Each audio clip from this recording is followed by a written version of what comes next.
Good morning, students. Today we discuss about the property of dihydrogen.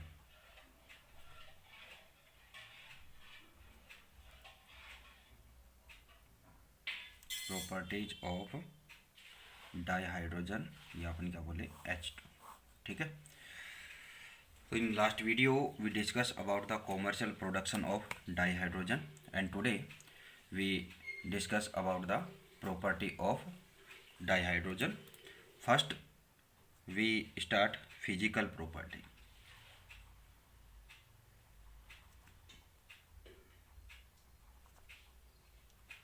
Physical property mean, देखो पहली बात है कि आपको फिजिकल मतलब क्या है कि आपको ये पता ही होना चाहिए. फिजिकल यानी कि इसमें आप कोई भी आप केमिकल रिएक्शन संबंधित कोई भी चीज़ें यूज नहीं होती. आप मतलब कि आप जो अपने ऑर्गन सेंस हैं उनके यूजेज से आप क्या है कि इसकी जो प्रॉपर्टी आप यहाँ पर बताएंगे वो प्रॉपर्टी क्या है कि भैया अपनी ये कहें कि ऑर्गन अपने जो ऑर्गन सेंस हैं उनसे अपने क्या है कि किसी भी अपने एलिमेंट की या अपने कोई मैटर की क्या है कि जो भी आप उसके बारे में नॉलेज रखेंगे वो क्या है उसकी फिजिकल प्रॉपर्टी है. तो यहाँ पर अगर अपन हाइड्रोजन की बात करें तो ये क्या होता है, कलरलेस,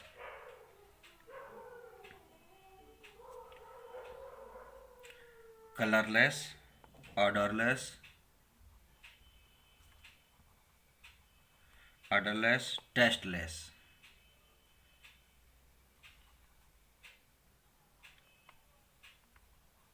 ठीक है,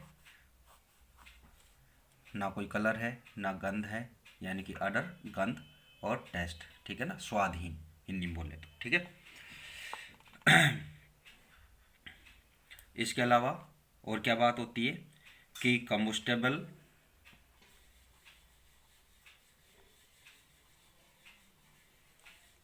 कंबस्टेबल गैस, यानी कि ये क्या है कि एक ज्वलनशील गैस है. ठीक है, आपको पता है कि इसका यूज होता है वो किस में होता है, फ्यूल में इसका यूज हो सकता है. It is lighter than air,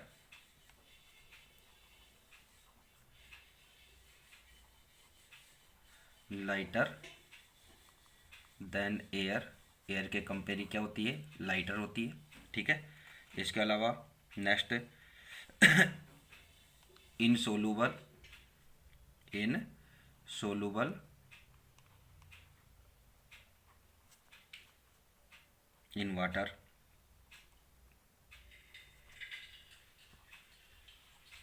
water में क्या है ये इनसोल्यूबल है. It is other physical property along with those of deuterium are give.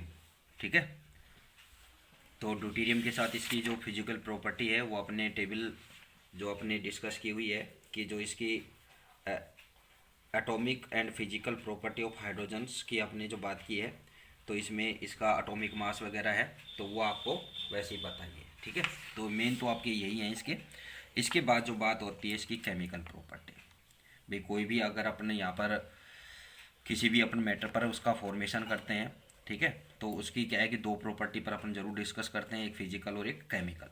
ठीक है, तो फर्स्ट अपनी फिजिकल प्रॉपर्टी होगी, अब अपन बात करते हैं इसकी केमिकल प्रॉपर्टी.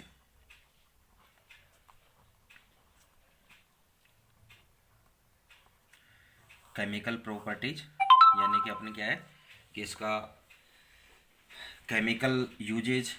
ठीक है, एक तरह से केमिकल प्रॉपर्टी में इसके केमिकल यूजेज ही होते हैं कि इनका अपने इनसे अदर कंपाउंड क्या फॉर्म हो सकते हैं. ठीक है, ये बिहेव किस तरह का करती है केमिकल, इसका केमिकली बिहेव किस तरह का है, तो वो क्या है इसकी केमिकल प्रॉपर्टी में आता है.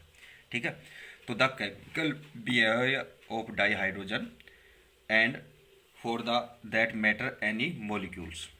ठीक है, is determined to a large extension.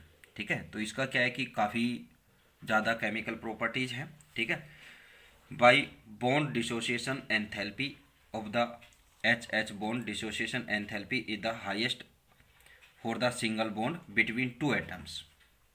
कि फर्स्ट इसकी केमिकल प्रॉपर्टी क्या होती है कि भाई जो हाइड्रोजन हाइड्रोजन की जो हाइड्रोजन मॉलिक्यूल है, ठीक है ना, यानी कि डाईहाइड्रोजन, डाईहाइड्रोजन क्या है, एक हाइड्रोजन मॉलिक्यूल है H2.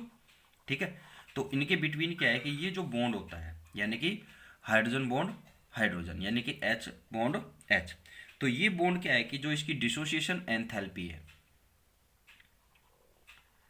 डिसोसिएशन एंथैल्पी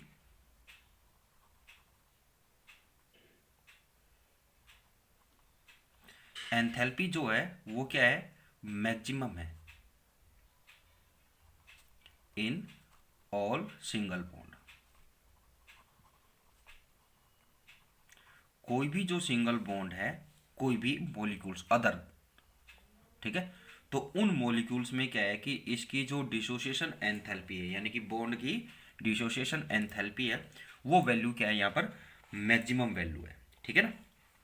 मीन यहाँ पर क्या है कि डिसोसिएशन एंथैल्पी क्या है कि इस बॉन्ड का फ्यूजन या क्लीवेज करने के लिए जो एनर्जी रिक्वायर्ड होती है, जिस एनर्जी की क्या यहाँ पर रिक्वायर्ड होती है, वो एनर्जी क्या होती है, उसकी डिसोसिएशन एंथैल्पी। कोई भी बॉन्ड है, कोई भी मैटर है, ठीक है, कोई भी कंपाउंड्स हैं, ठीक है, एनी कंपाउंड एनी मैटर, ठीक है, तो उनमें क्या है कि जो बॉन्ड उनके बिटवीन फॉर्म होता है, चाहे वो आयनिक बॉन्ड है चाहे वो कोवलेंट बॉन्ड है, ठीक है, तो उन बॉन्ड का क्या है कि भी ब्रेक डाउन करने के लिए, या अपन ये बोले कि उनका फ्यूजन करने के लिए, या अपन ये कहे कि उस बॉन्ड का क्लीवेज करने के लिए जो एनर्जी रिक्वायर्ड होती है, वो एनर्जी क्या है, उसकी डिसोसिएशन एंथैल्पी है, ठीक है। तो इसकी डिसोसिएशन एंथैल्पी क्या है, मैक्सिमम है, ठीक है।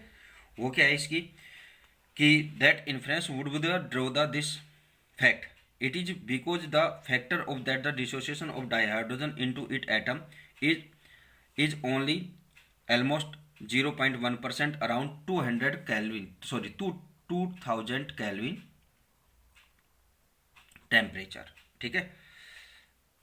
अगर क्या है कि इसका क्या है कि लगभग 0.081 जो परसेंट है, इसका क्लीवेज करने के लिए इतनी रेगुलर एनर्जी है। अगर आपको ये इंक्रीज करते हुए आप 95.5% तक ले जाएं, तो उस कंडीशन में एनर्जी जो रिक्वायर्ड होगी डिसोसिएशन एंथैल्पी, वो क्या होगी, 5000 केल्विन की होगी, ठीक है। It is relatively inert at room temperature due to the high H bond H, यानी कि एच एच बॉन्ड एंथैल्पी, ठीक है। The atomic hydrogen is produced at high temperature in the electric arc और under ultraviolet radiation since it is orbital is incomplete with 1s1। आप electron configuration इसका already पढ़ी चुके हैं, ठीक है, 1s1 electron configuration. It does combine with almost all the element.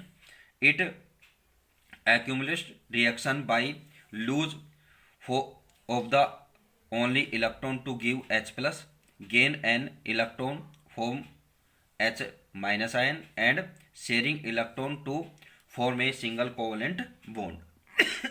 ठीक है, कि केमिकल रिएक्शन में क्या है कि अपना एक इलेक्ट्रॉन डोनेट करके ये H प्लस आयन फॉर्म करता है, ठीक है। दूसरा पॉइंट क्या है, सेकंड पॉइंट, कि ये एक इलेक्ट्रॉन गेन करेगा, इलेक्ट्रॉन गेन करके ये क्या बनाता है, H माइनस आयन फॉर्म करता है। और थर्ड जो यहाँ पर क्या है कि यहाँ पर ये क्या करता है, electron shared,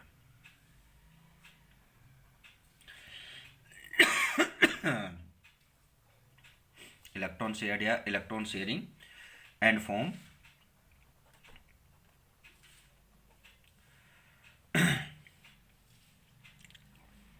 single covalent bond.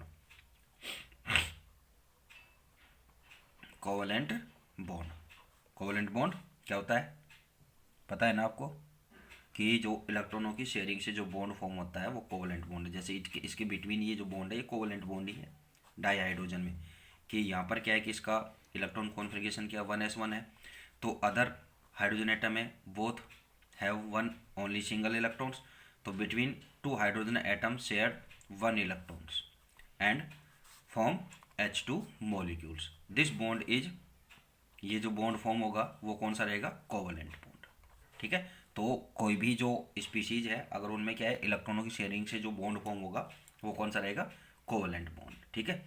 और इलेक्ट्रॉन ट्रांसफर, यानी कि एक स्पीशीज क्या करती है, इलेक्ट्रॉन डोनेट करती है, अदर स्पीशीज क्या करती है कि इलेक्ट्रॉन एक्सेप्ट करती है। तो उस कंडीशन में क्या होता है, आयोनिक बॉन्ड फॉर्म होता है। लाइक आपको एग्जांपल NaCl, NaCl में क्या होता है कि सोडियम का आउटर सेल में 1 इलेक्ट्रॉन है, ठीक है, और क्लोरीन के आउटर सेल में 7 इलेक्ट्रॉन है। तो ये अपना ऑक्टेट कंप्लीट करने के लिए यहाँ से सोडियम से 1 इलेक्ट्रॉन एक्सेप्ट करेगा, ठीक है। तो इस कंडीशन में जो इलेक्ट्रॉन फॉर्म होता है, वो बॉन्ड फॉर्म होता है, वो NaCl, और इस पर पार्शियल पॉजिटिव और इस पर नेगेटिव चार्ज रहेगा, ठीक है।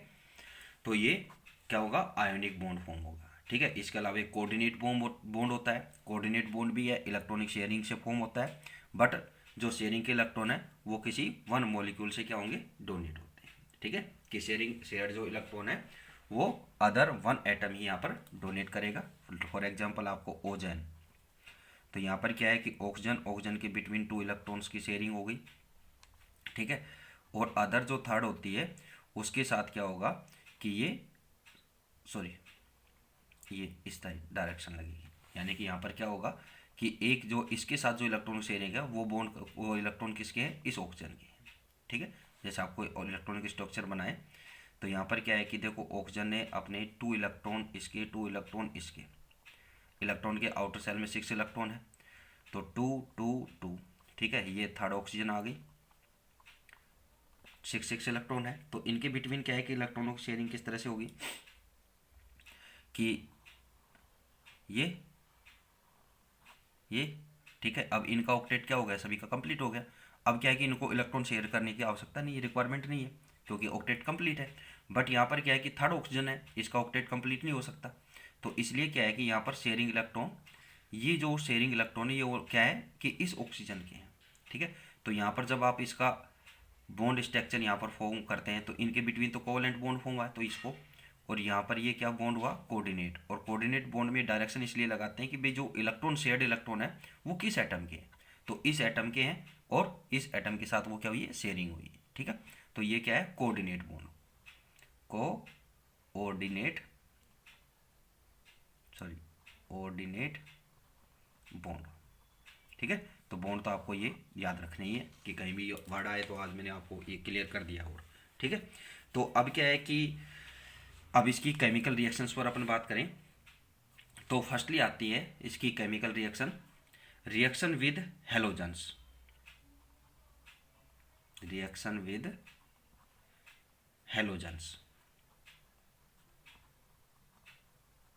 हेलोजेंस को आप X से डिनोटेड करते हैं, और X मीन यहाँ पर क्या होता है, क्लोरीन, ब्रोमीन, आयोडीन और फ्लोरीन। ये 4 जो यहाँ पर है वो क्या है कि इनको कॉमन नेम क्या है, हेलोजन ग्रुप, ठीक है। हेलोजन ग्रुप से आप बोलते हैं, तो X मीन यहाँ पर आप Cl, Br, I और F यहाँ पर कोई भी ले सकते हैं, ठीक है।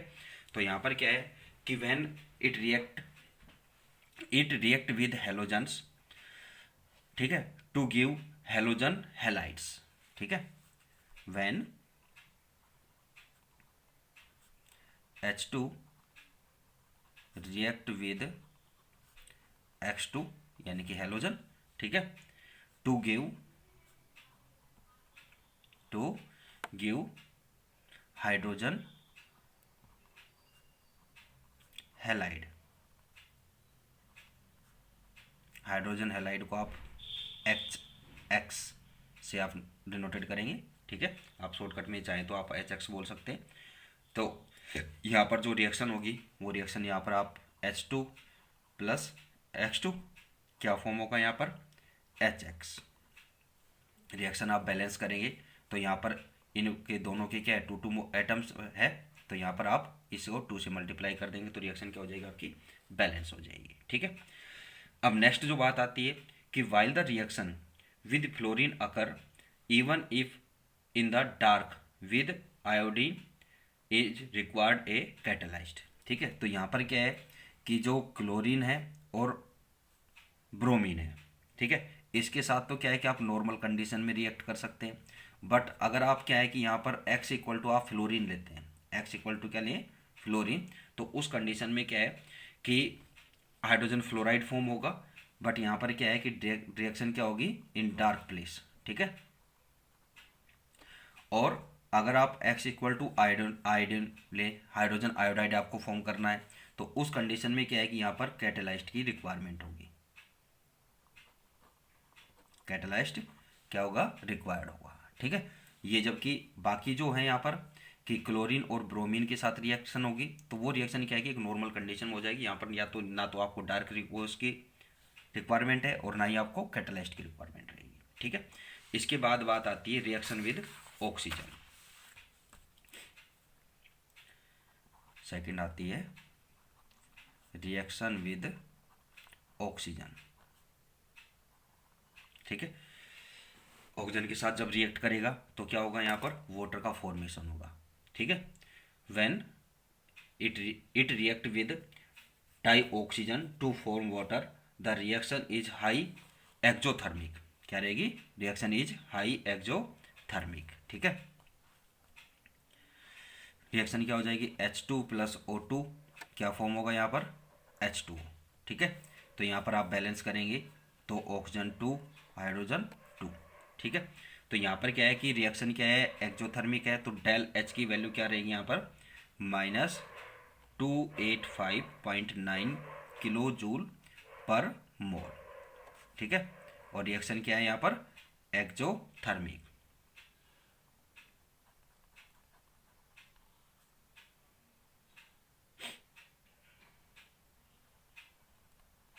एक्जोथर्मिक रिएक्शन होगी ये, ठीक है।